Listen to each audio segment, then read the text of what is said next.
Fog still clung to the trees the morning they found the Blackthorn Ridge children, standing shoulder to shoulder on the edge of the tree line, as if they had been placed there on purpose.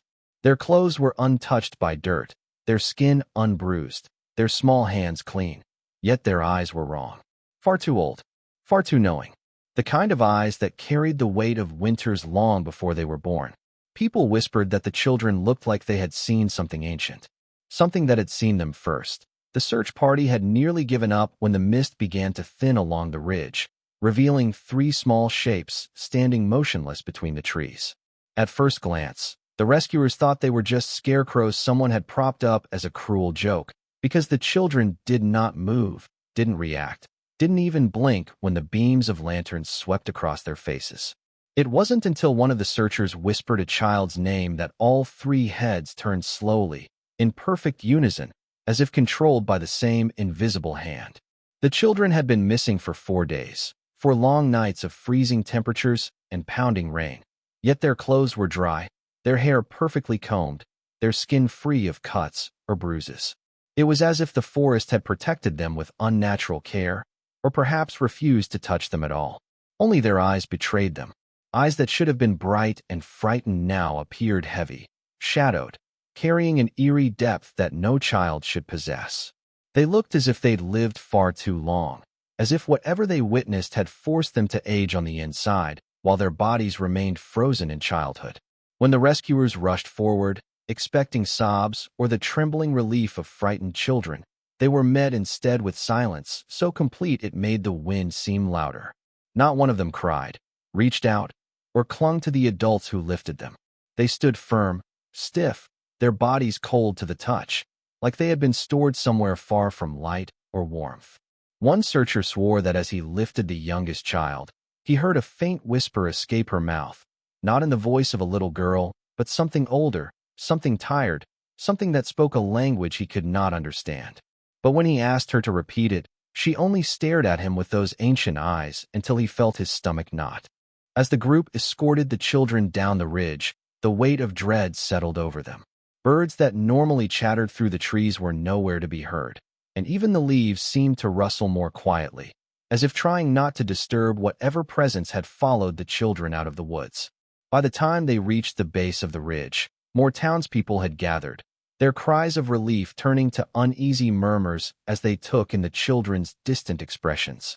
Parents expected to be met with open arms and broken sobs, but instead they faced children who regarded them like strangers, their gazes drifting past them toward the tree line, as if waiting for something or someone to reappear from the fog behind them. Rumors of the ridge had always circled through the town like cold breath on a winter night, but the old house sitting crooked at its peak was the darkest part of every tale. Long before the children went missing, folks whispered about the place as if it were alive, as if it listened. Some swore that the house didn't simply stand there, it watched. The rescuers didn't want to mention it while the children were still missing, but every older man on the search team had glanced up toward that broken silhouette at least once during their frantic searches, silently praying the missing kids hadn't wandered near it.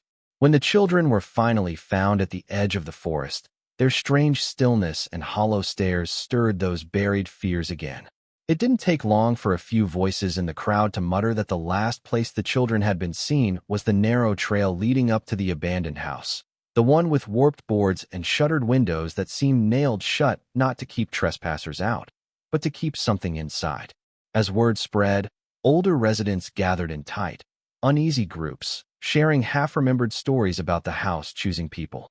They spoke of how some children were drawn to it without knowing why, how they would walk toward it with distant faces and return changed, if they returned at all. The house wasn't just abandoned, it was avoided. Every generation had its warnings about it, but no single version of the story explained what actually lived behind its crooked door. Some said the structure shifted in the night, the foundation sinking and rising as if it were breathing. Others claimed they saw a faint light flickering from behind the boards, like an eye opening in the dark. The most unsettling tale suggested that the house did not allow anyone to leave unless it wanted them to. When the sheriff interviewed the families of the children, a chilling pattern emerged. All 3 kids had been spotted playing near the ridge days before they vanished. Each one had mentioned the house casually, like something familiar, something calling. They had described hearing tapping sounds, like fingers drumming from inside the boarded windows. One child had told her mother she dreamed of someone standing behind the door, whispering her name through the cracks. The adults dismissed it as imagination then, but now those stories felt like warnings ignored. As night settled over the town after the children's return, many found themselves staring toward the ridge, uneasy and silent, wondering if the house had opened its door again and whether those children had truly left it behind or merely been released temporarily, carrying some part of it back with them. When the children were brought into town and examined by doctors and authorities, everyone expected cries, confusion, or at the very least some attempt at communication. But the children remained silent, refusing to utter even a single word, as if speech itself had been taken from them or replaced by something that no longer needed it. Nurses tried coaxing them gently, parents begged them, and the sheriff questioned them for hours, but nothing changed. Instead of speaking, the children reached for pencils, crayons, scraps of paper, anything that allowed them to draw. At first, the adults thought this was a sign of recovery, a way for the kids to express their trauma without words. But hope quickly faded as the drawings piled up. Every page contained the same figure: a house, its walls slanted, its windows boarded shut, with one narrow opening in the front door. Behind that crack was always a single eye, wide and watching, drawn with unsettling detail far beyond what children their age should be capable of. What disturbed the adults most was the consistency. Whether drawn by the youngest or the oldest, the image never varied. The same eye shape, the same cracks in the wood, the same angle of the crooked house. It was as though they were not drawing from imagination but memory, capturing something they had all witnessed together with terrifying clarity. Some drawings were simple outlines, childlike and shaky. Others were so precise that the sheriff found himself staring at one for several minutes, feeling as if the eye on the page was staring back at him. Each sketch seemed to radiate a strange heaviness, as if the kids were imprinting more than lines onto the paper, something the adults couldn't see but could feel lingering beneath the strokes. Whenever someone tried to remove the papers from the children's reach, their expressions would shift subtly, their aged eyes darkening with a quiet, eerie warning. Not anger, not fear, just a hollow expectancy, as if they knew the drawings would return regardless. And they did. Even when all writing tools were collected, the children traced the image into dust on the floor, onto fogged glass, onto their own blankets with their fingertips. It was as though they had no other way to communicate what they had seen, or perhaps what was still watching them. The sheriff finally tried to ask them directly about the eye. He waited until they seemed calm, placed one drawing on the table, and pointed toward the crack in the door. For a brief moment, the children's gazes aligned and lifted toward him, their faces blank, but their eyes filled with something ancient and resigned. Then, slowly and silently, they lifted their hands and pointed toward the ridge, all three at once, as if summoned by an unseen command, leaving the sheriff with a shiver he could not shake, and a growing dread that the house had not finished with them yet. The first night after the children were found, the sheriff tried to convince himself that exhaustion was playing tricks on him. He had spent 4 days searching through rain, mud, and dense forest, sleeping in short, broken stretches. So when he heard the soft pattering outside his house just past midnight, he assumed it was a stray animal or a loose shutter knocking in the wind. But the sound persisted, light footsteps, quick and uneven, like someone small was circling the porch with bare feet. The sheriff rose from his chair, the floor creaking beneath him, and when he stepped toward the front window, the footsteps stopped instantly, replaced by a thick silence that felt unnatural for the late hour. The stillness pressed against the house, heavy enough that he found himself holding his breath.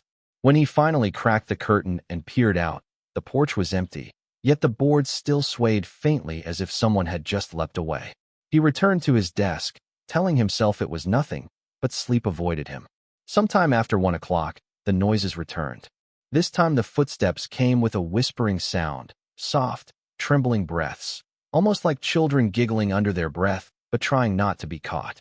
The sheriff's bones tightened as he recognized the rhythm of the footsteps. He had heard it earlier that day as he escorted the rescued kids down the ridge, their small feet tapping against the ground with that same eerie precision.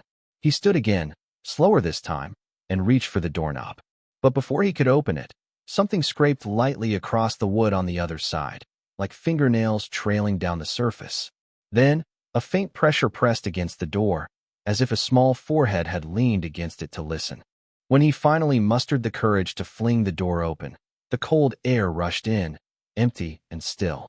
No children, no footprints in the dirt, nothing disturbed, except one detail that made his skin crawl. A faint smear across the lower half of the door, small and oily, like a handprint left by a child. He wiped it away, more out of instinct than sense, and closed the door firmly. But the rest of the night didn't give him peace. Every hour or so, the footsteps returned, always stopping just as he reached the doorway, keeping themselves just out of sight.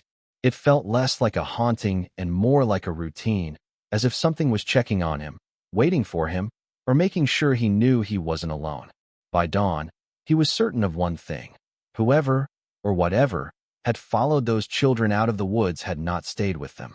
It had chosen his house first, and from the way the footsteps circled, it was learning the layout, the timing, and the walls that separated them. The search team approached the abandoned house at Blackthorn Ridge with a reluctance that none of them admitted aloud. The sun hung low behind thick gray clouds, giving the structure an unsettling silhouette, like it had been leaning forward to observe them long before they arrived. Its boards were warped, its windows covered, and the front door hung crooked as though it had been forced shut from the inside. The sheriff's earlier experiences weighed heavily on him, and every instinct urged him to keep his distance, but he knew they needed answers. The children's identical drawings had made one thing clear. The house had been part of whatever happened to them. The team forced the door open, each creak echoing with a pitch that made their skin prickle. The air inside was stale and cold, like the breath of something long hidden. Dust clung to every surface. Yet the wooden floor showed faint pathways where the dust had been disturbed, as if small feet had walked through recently.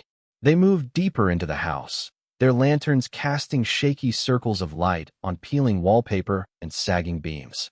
Every sound seemed amplified. The groaning of old floorboards, the faint shifting of the structure in the wind, the soft dripping of water somewhere unseen. The place smelled like rot and earth, as if the walls had absorbed decades of damp breaths. In one room, they found a child's wooden toy buried beneath rubble, its surface warped by moisture and time. A few feet away, a small shoe rested beside a collapsed section of wall. These remnants hinted at a history the town had long tried to forget. But it wasn't until they reached the far corner of the house, behind a warped paneled wall, that they discovered something that froze them in place. A narrow gap led to a hidden room, one no one had known existed. They squeezed through the opening one at a time, their lanterns revealing the horror inside. The room was barely wide enough to stand in, its walls stained and splintered. But the markings were what sent a chill through them.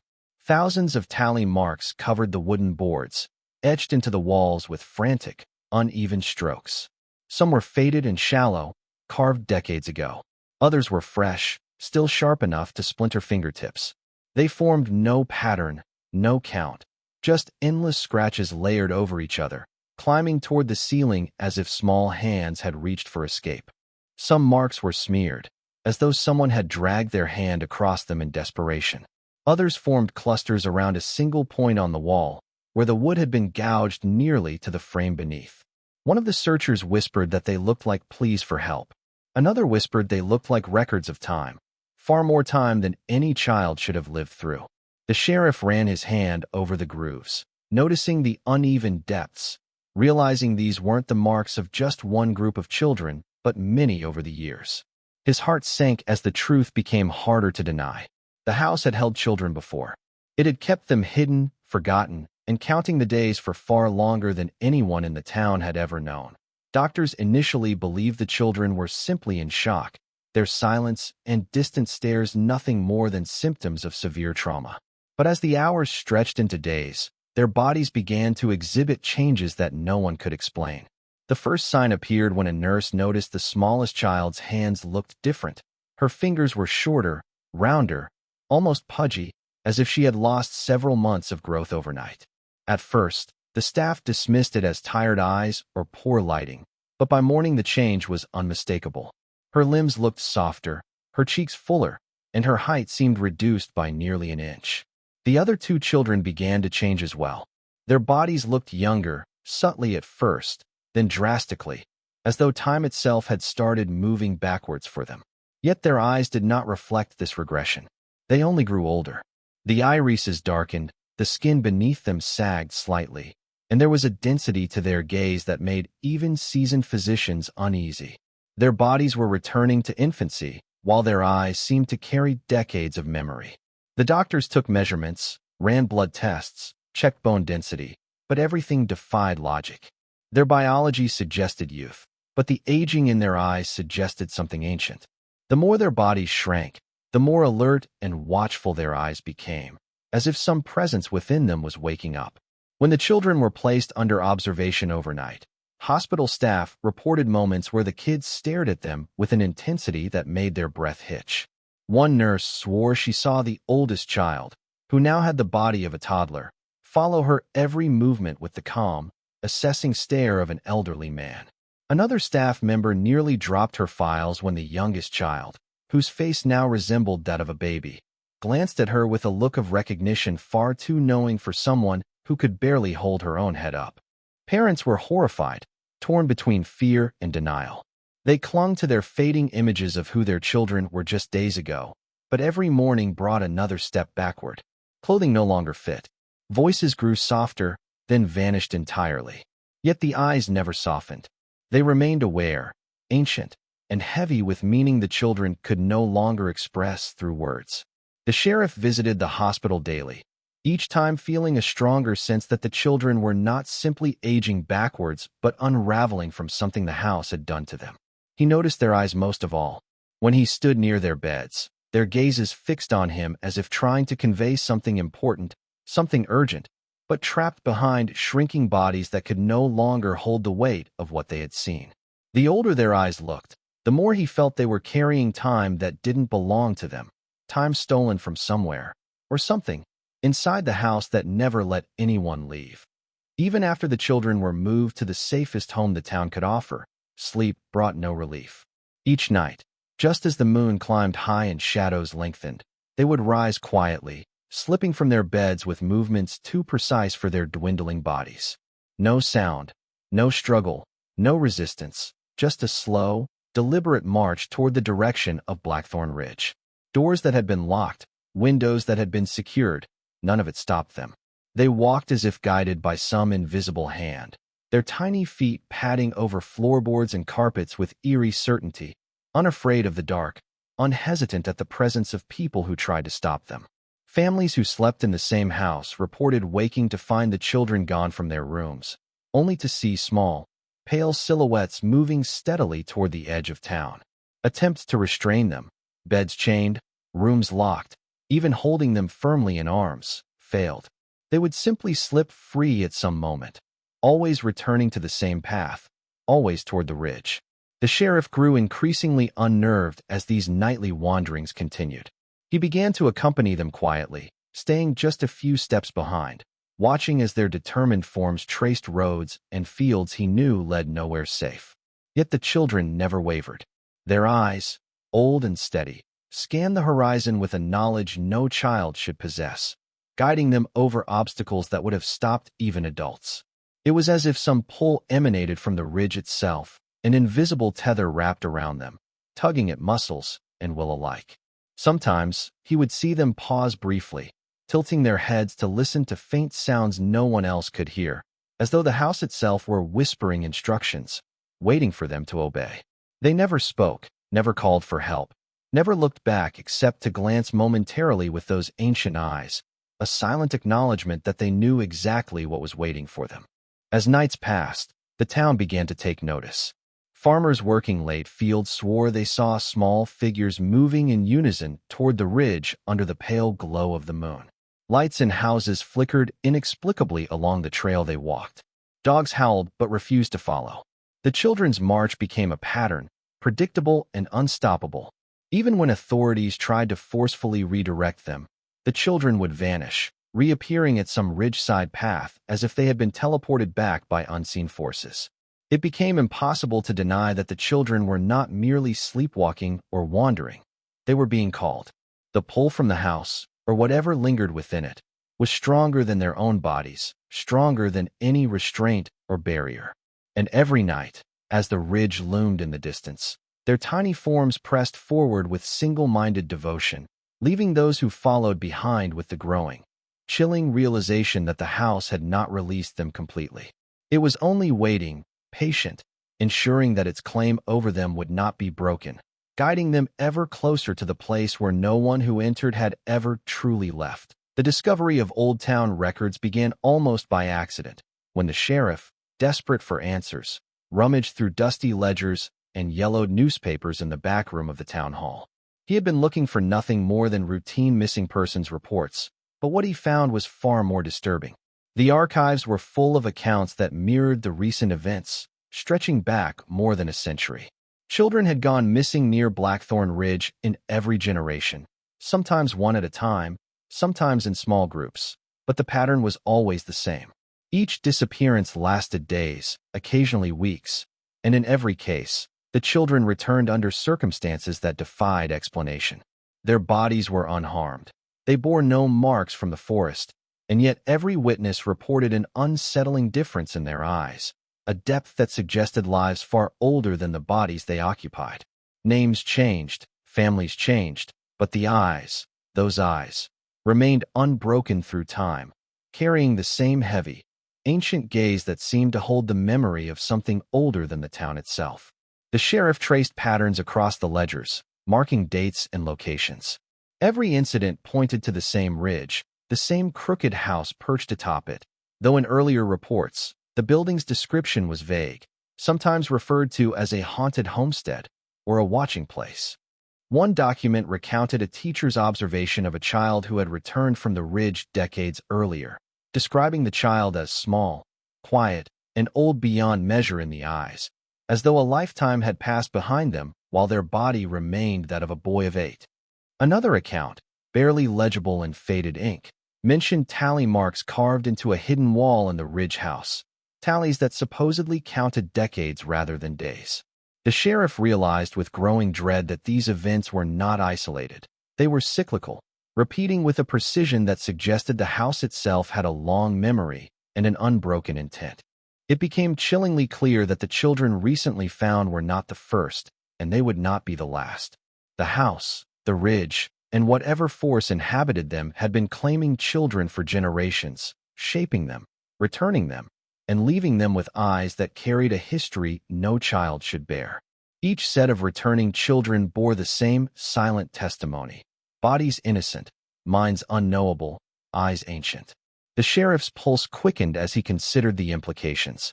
Each time the children returned, the faces were new, the families unaware of what had truly passed, but the eyes, those eyes, told a story of continuity, of a cycle unbroken.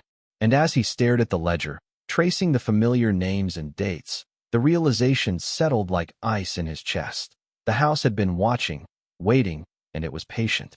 Far older than anyone could guess, far cleverer than anyone could resist, and always, inexorably, it called the children back.